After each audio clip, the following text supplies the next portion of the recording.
Las Vegas sells you a lie. The lie that this city is untouchable, recession-proof, a glittering money machine that never stops printing. Walk down the strip tonight and you'll see it. The lights, the crowds, the endless promise of easy fortune. But step off the main drag, look past the bottle service and the bachelorette parties. Something is rotting. Behind those neon lights, businesses are bleeding out. Not slowly, not gracefully. They're hemorrhaging customers, hemorrhaging cash, hemorrhaging hope. Some of them are names you walk past every single trip. Some of them served you drinks last month. Some of them have been here longer than you've been alive. And by the end of this year, they might be nothing but a memory and a for lease sign. I've spent weeks digging into this. Financial filings that don't make headlines. Lease disputes buried in county records. Layoff reports that ownership prayed you'd never see. What I found is a list. 10 Vegas businesses that are running out of time. We're starting with the ones showing cracks, the warning signs that most tourists miss completely. And we're ending with names that have already written their goodbye letters. They just haven't sent them yet. If you're new here, I break down what's really happening in Las Vegas. No tourism board spin, no casino PR fluff, just the truth. Hit subscribe, because once you see this city through my eyes, you'll never see it the same way again. But before we start the countdown, I need you to understand something. These aren't random failures. These aren't unlucky breaks. They're symptoms. Every single one of them. Symptoms of a disease that's eating this city from the inside out. And by the time we reach number 1, you'll see exactly what that disease is and why nobody in power wants to talk about it. Let's begin. Number 10, the off-strip casino that tourists forgot existed. I'm not going to say the name yet, but you've driven past it. Maybe you wandered in once, years ago, looking for cheaper tables or a bathroom break. Back then, it had a pulse. Retirees feeding the slots, locals grabbing prime rib at midnight, a parking lot that actually had cars in it. That was then. Walk through those doors today and the silence hits you like humidity. Slot machines blinking at nobody, blackjack tables with dealers standing like mannequins, waiting for players who never come. The numbers tell the story.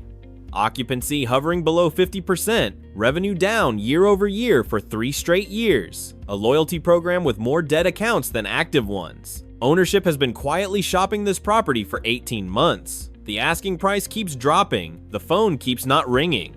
Here's the brutal truth about off-strip casinos in 2025. If you're not on the main artery, you're not on the map. And if you're not on the map, you're waiting to die. Number 10 is bleeding slowly, a death by 1,000 empty rooms. But number 9?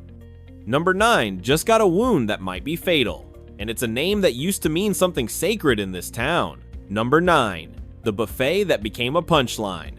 There was a time when this place was a pilgrimage. Families planned their entire Vegas trip around one meal here. You'd wait 90 minutes in a line that snaked through the casino floor, and you'd do it gladly. The carving station with prime rib dripping pink, mountains of crab legs on crushed ice, dessert tables that looked like edible architecture. It wasn't just food, it was excess as a lifestyle. The American dream piled high on a plate. Then came the pandemic, and the buffet never recovered. Food costs exploded, 40% higher than 2019. Suppliers who used to negotiate now dictate. Labor? Forget it. You can't staff a buffet at the old wages. Not when the casino next door is offering $5 more per hour just to deal cards. So management made the quiet decision. Cut the quality, shrink the portions, hope nobody notices. People noticed. Walk through there now and you can feel it. The sneeze guards are smudged. The crab legs are gone. Market price, they say, which means too expensive to serve. The carving station has a line of 3 people at peak dinner hour.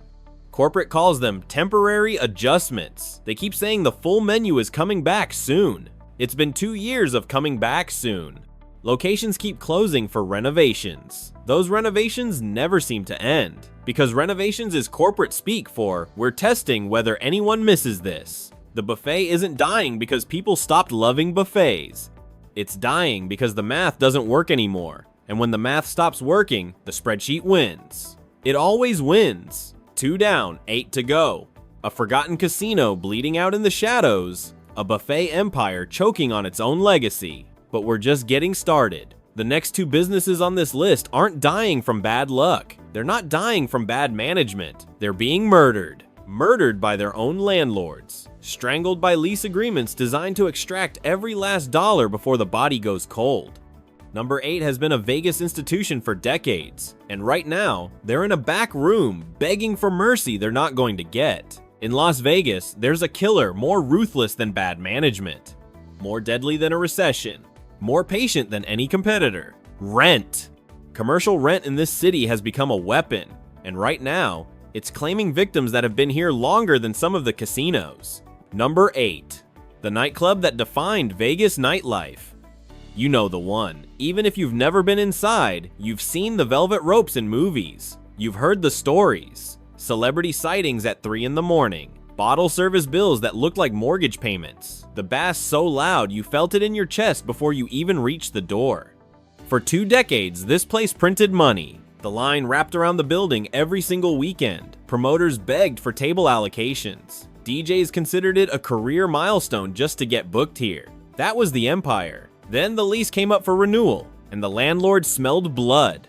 They didn't just raise the rent, they tripled it. Tripled, with a straight face and a 90-day deadline. The ownership group ran the numbers. They ran them again. They hired consultants to run them a 3rd time. The math didn't work. It couldn't work. Not at those rates. Not with post-pandemic crowds still recovering. Not with competition from every new hotel opening their own club. So now they're negotiating. Meeting after meeting in conference rooms with lawyers who bill by the hour. But here's what the landlord knows that the nightclub owners don't want to admit. The land is worth more than the business. If the club closes, that space becomes a flagship retail store, or a restaurant with a celebrity chef, or just another soulless luxury brand outpost. The landlord doesn't need the nightclub to survive. The landlord just needs them gone. The lights are still flashing, the music is still playing, but the countdown has started. Imagine building something for 20 years, 2 decades of sweat and reputation and memories. Then losing it all because someone in a real estate office decided your corner was worth more empty than full. That's number 8. Number 7 is even uglier, because number 7 isn't just a business, it's a piece of American history. Number 7, the wedding chapel that married your grandparents. I'm not exaggerating, this place has been here since Las Vegas was still a dusty desert town with big dreams. Before the mega resorts, before the corporations, before Vegas became a brand. 50,000 couples, maybe more. Elvis impersonators and drive-through vows. Drunk elopements and genuine love stories. The full spectrum of human romance, all under one little roof. It's pure Americana, the kind of place that doesn't get built anymore. But here's the problem with being a small chapel in a city of giants. The land you're sitting on doesn't care about your legacy. A developer has been circling this property for 2 years, showing up at city council meetings, making offers that keep getting bigger, playing the long game. The family that owns this chapel, 3rd generation, now they've been holding on, turning down buyouts, believing that history should mean something. But property taxes doubled last year, insurance is through the roof. The big casino chapels are undercutting them with package deals. Every month, the math gets harder. Every month, that developer's offer looks a little less insulting. One bad quarter, one slow wedding season, one emergency repair they can't afford, and the bulldozers win. A chapel that's been standing for 60 years, gone, replaced by whatever makes the spreadsheet happy. Maybe a parking structure, maybe a condo tower, definitely something without a soul. Number 6. The show that used to sell out 6 nights a week. This one hurts to talk about, because I've seen it. You've probably seen it. For over a decade, tourists planned entire trips around getting tickets. The production value was insane. Costumes that cost more than cars. A cast of performers who trained their entire lives for that stage. It was Vegas, the pure, distilled essence of what this city was supposed to be. But ticket sales are down 30% from the peak. Not because the show got worse. The show is still incredible. The performers still give everything they have, 8 shows a week. It's the economics. Production costs keep climbing. Union rates. Insurance. The equipment that makes the magic happen doesn't maintain itself. And here's the death blow. The theater lease is up for renegotiation next quarter. The venue owners see those declining ticket sales. They see an opportunity. Maybe we convert this space. Maybe we bring in something new. Something fresher. Rumors are already circulating backstage. Whispers of a hiatus. temporary pause to reimagine the experience. In Vegas, hiatus means death with a press release.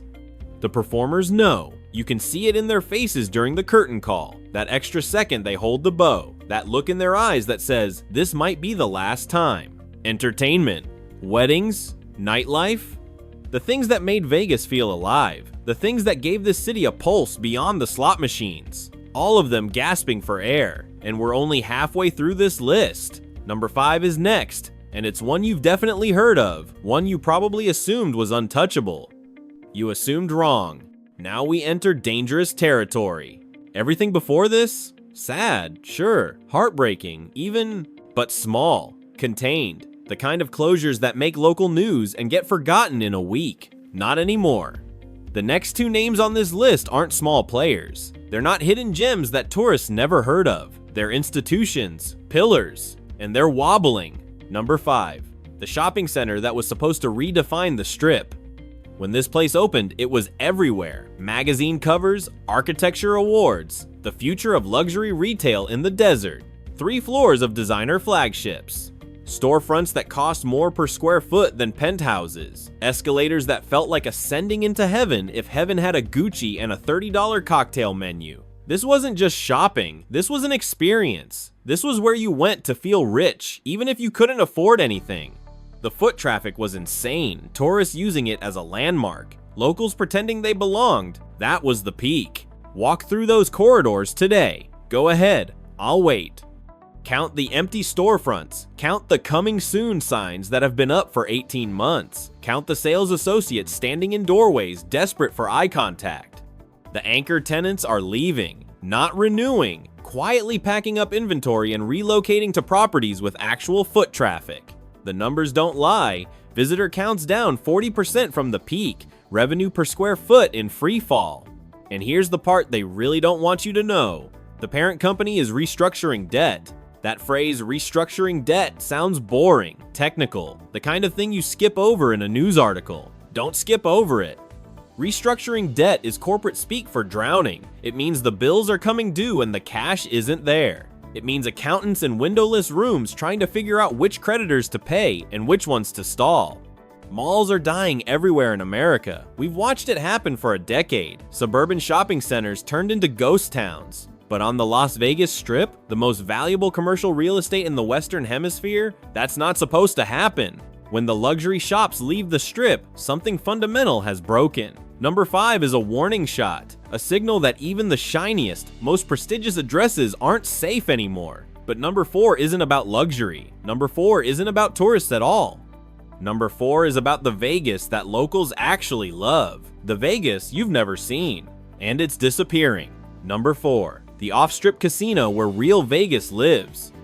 This isn't a tourist trap. There are no gondola rides, no celebrity chef restaurants, no bachelorette parties stumbling through the lobby at 2 in the morning. This is where the dealers go after their shifts, where the housekeepers grab a drink before heading home, where locals celebrate birthdays and anniversaries and retirements. The carpets are worn, the slot machines are older models. The buffet isn't fancy, but the prime rib is honest and the prices haven't changed in years. It's not glamorous. It's family. 3 generations of the same family have run this place. They survived the mob era. They survived the corporate takeovers. They watched the megasorts rise and said, that's not us, we're something else. And they were right. For decades, they were right. But they can't survive this. Property taxes went up 30% last year. Insurance doubled. The carriers don't want to cover older buildings anymore. It's not worth the risk to them.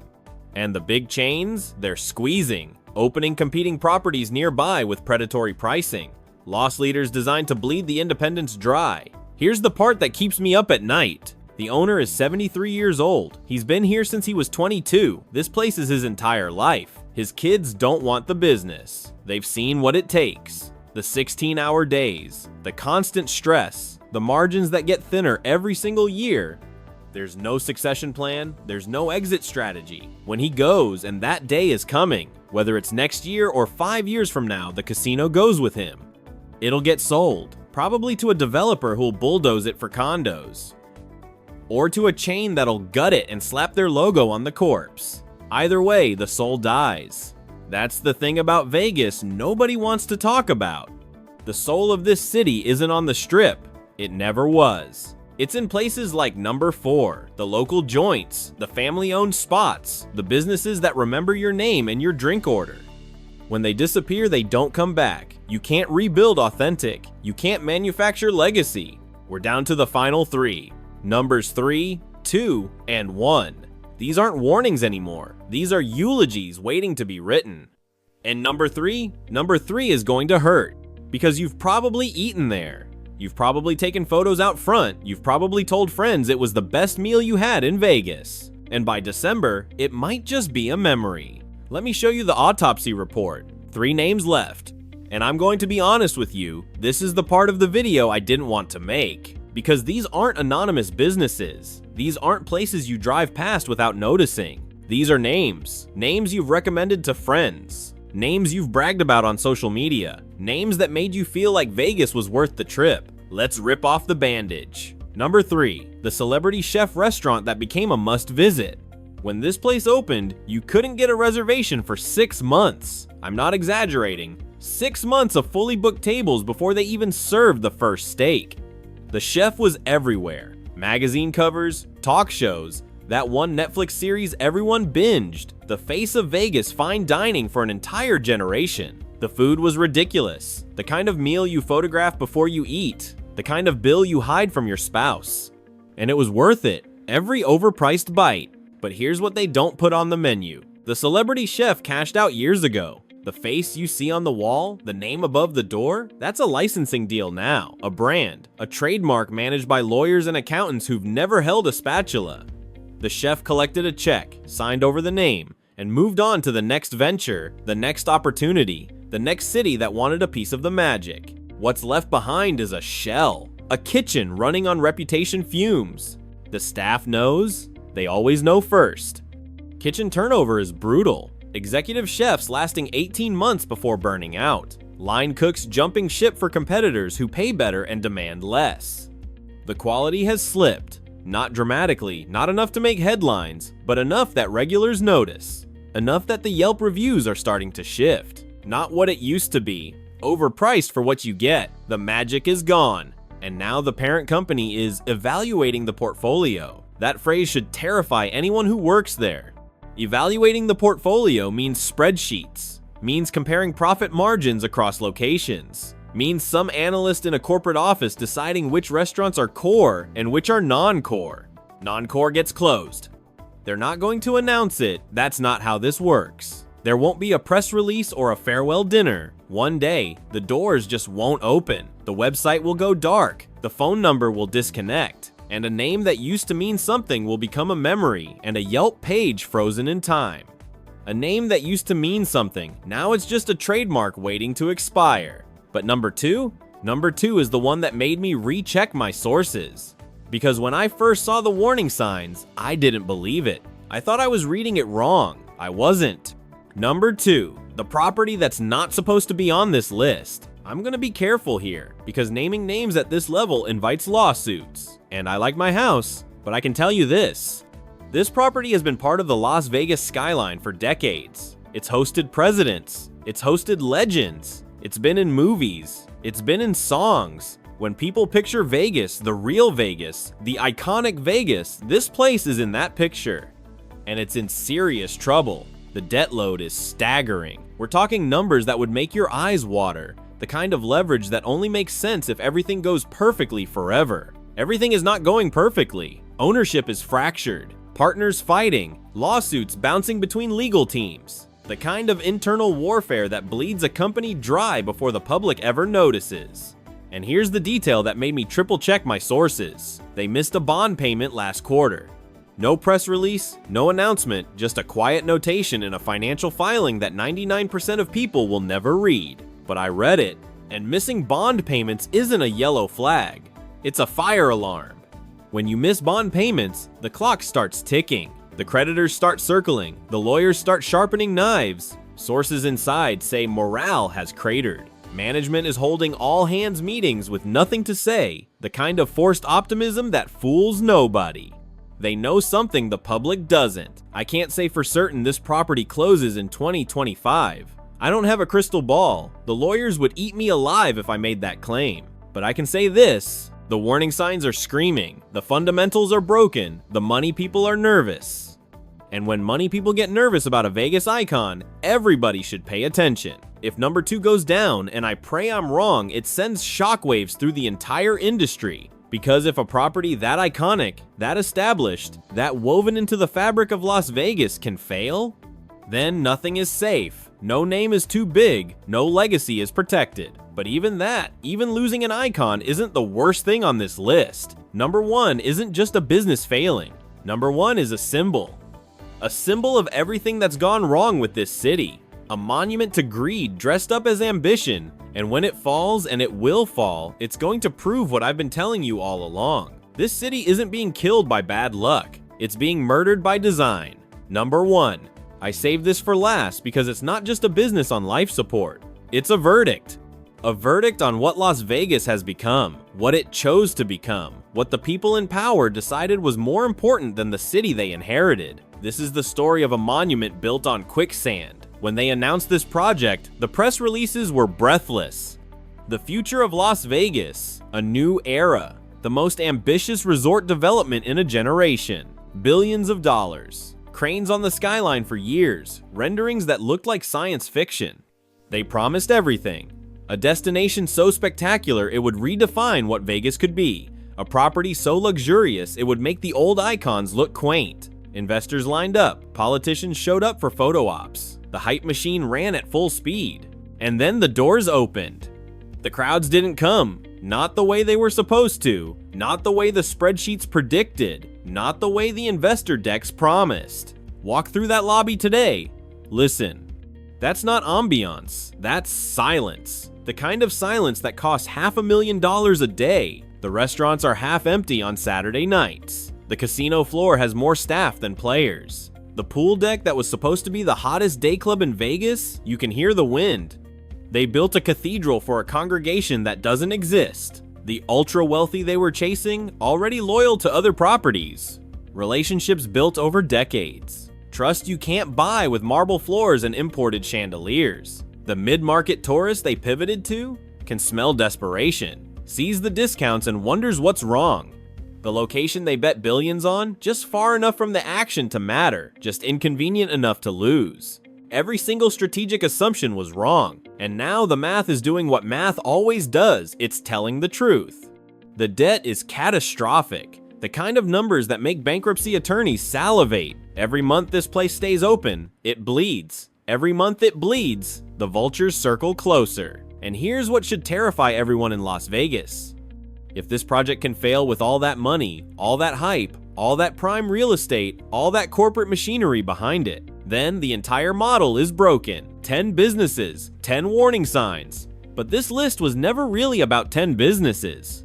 It was about a disease, and now you've seen it from every angle. The landlords pricing out tenants who built the culture. The corporations milking legacy brands until the flavor is gone. The developers betting on land value instead of human value. The private equity funds circling like vultures, waiting to pick bones clean. Nobody is building for you anymore. Nobody is building for the tourist who saved up for 6 months to afford this trip. Nobody is building for the dealer who's worked the same floor for 20 years. Nobody is building for the local who just wants a place that remembers their name. They're building for the spreadsheet, for the quarterly earnings call, for the exit strategy. These 10 businesses aren't failures. They're sacrifices. Sacrifices to a version of Las Vegas that sees you as a resource to be extracted, a wallet to be emptied, a data point to be optimized.